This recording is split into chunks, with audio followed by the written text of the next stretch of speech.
যোৰহাট ষ্টেডিয়ামত অনুষ্ঠিত হ'ব লগা জুবিন গাৰ্গৰ আদ্যশ্ৰাদ্ধৰ প্ৰস্তুতিৰ বুজ ল'লে যোৰহাটৰ সাংসদ তথা অসম প্ৰদেশ কংগ্ৰেছৰ সভাপতি গৌৰৱ গগৈয়ে।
সংবাদ মাধ্যমৰ ওচৰত শিল্পীজনক কাইলৈ যিটো কাৰ্যসূচী পৰিদৰ্শন কৰিছে মাজত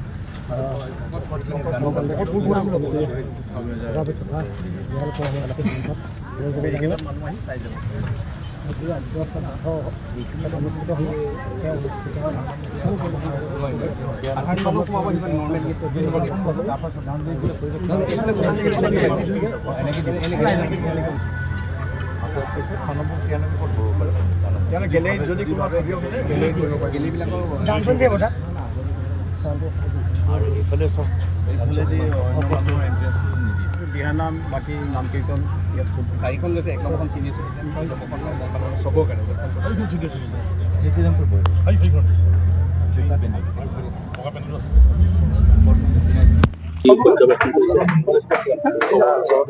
যোৱাকালি মই কাহিলীপাৰা তেখেতৰ ঘৰত গৈ গৰিমা বক লগ পাইছিলোঁ আৰু সেই সময়ত তেওঁ আমাক জনালে যে আজি দিনৰ সময়ত তেওঁ গুৱাহাটীৰ পৰা ভাওনা হ'ব, মাজত সোণাপুৰত সমাধি ক্ষেত্ৰত গৈ শ্ৰদ্ধাঞ্জলি জ্ঞাপন কৰিব আৰু সন্ধিয়াৰ ভাগত যোৰহাটলৈ আহিব। পৰিবাৰে ক'ত বহিব, কেনেদৰে তেওঁলোকে কাইলৈ শ্ৰদ্ধাঞ্জলি জ্ঞাপন কৰিব,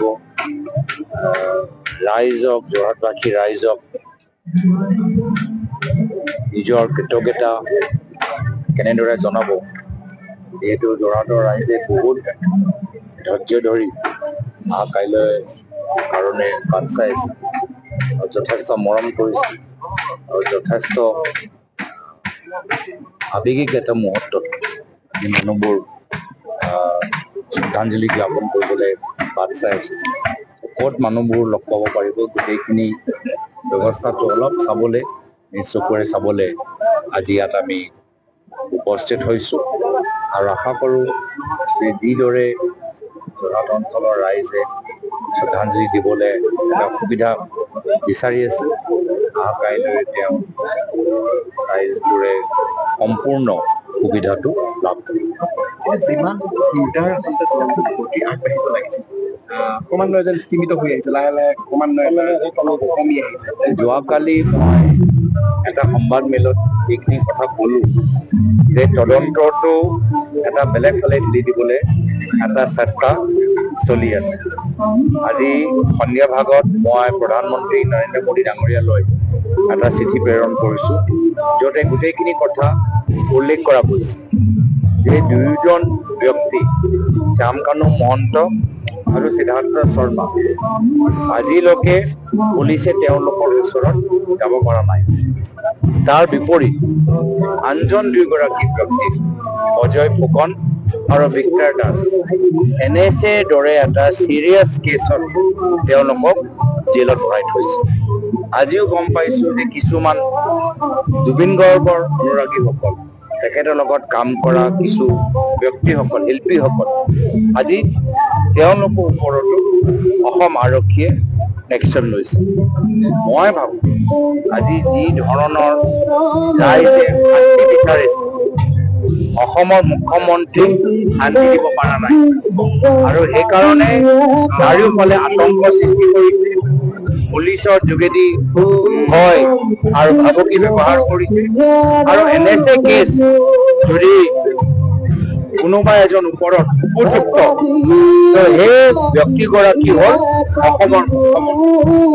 যদি NSA কেছ লাগিব লাগে তো তেওঁৰ ওপৰতে লগাটো মই বিচাৰিছোঁ।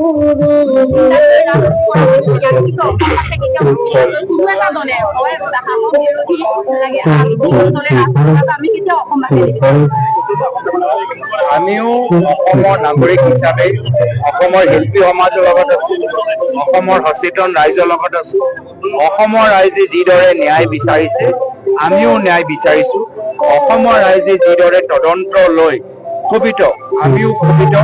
অসমৰ ৰাইজে যিদৰে দেখিছে যে শ্যামকানু মহন্ত সিদ্ধাৰ্থ শৰ্মাক VIP ট্ৰিটমেণ্ট দি 6 অক্টোবৰ কাৰণে ৰৈ আছে, বাকীখিনিক তদন্ত কৰিবলৈ CID লৈ মাতিছে, কিন্তু এই দুয়োগৰাকীৰ ওপৰত মাতা নাই। কিয় ইমান সময় কিয় দিছে?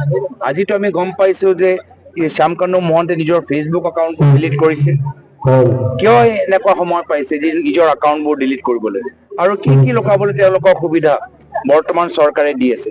যিমান সময় দিছে ইমান তেওঁলোকে নিজৰ কথাখিনি লুকাব পাৰিব, বেলেগজনৰ লগত কথাখিনি পাতি নিজৰ কথাখিনি কেনেকৈ প্ৰকাশ কৰিব লাগে গোটেই পৰামৰ্শ ল'ব পাৰিব।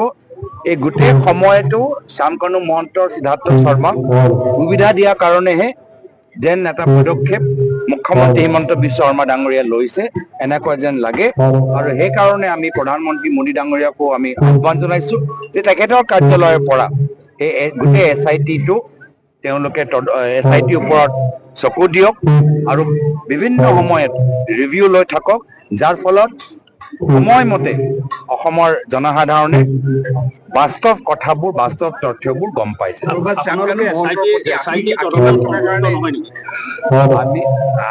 SIT-য়ে আজিলৈকে শ্যামকানু মহন্তকে ঢুকি পোৱা নাই আৰু অসম আৰক্ষীয়ে অজয় ফুকন আৰু বিক্ৰম দাসৰ ওপৰত লগাইছে NSA কেছ। আজি আৰু কোনোবা এজনৰ ওপৰত কেছ লগাইছে। যিমান সময় দিছে ইমানে তেওঁলোকৰ কাৰণে নিজৰ কিবা ভুল লুকাবলৈ থাকিলে আৰু সুবিধাজনক কৰি দিছে।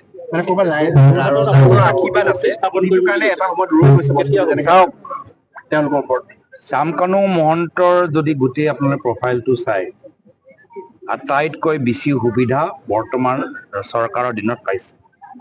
2014 চনৰ পৰা আজিলৈকে যিমান টকা পইচা লাখ লাখ টকা এই যে ফেষ্টিভেলৰ কাৰণে পাইছে বৰ্তমানৰ সময়ত পাইছে। নিশ্চয় কেন্দ্ৰৰ মন্ত্ৰীৰ লগত তেখেতৰ সুসম্পৰ্ক, বাৰম্বাৰ তেখেতৰ ফেষ্টিভেলত কেন্দ্ৰীয় মন্ত্ৰীবোৰ আহি থাকে।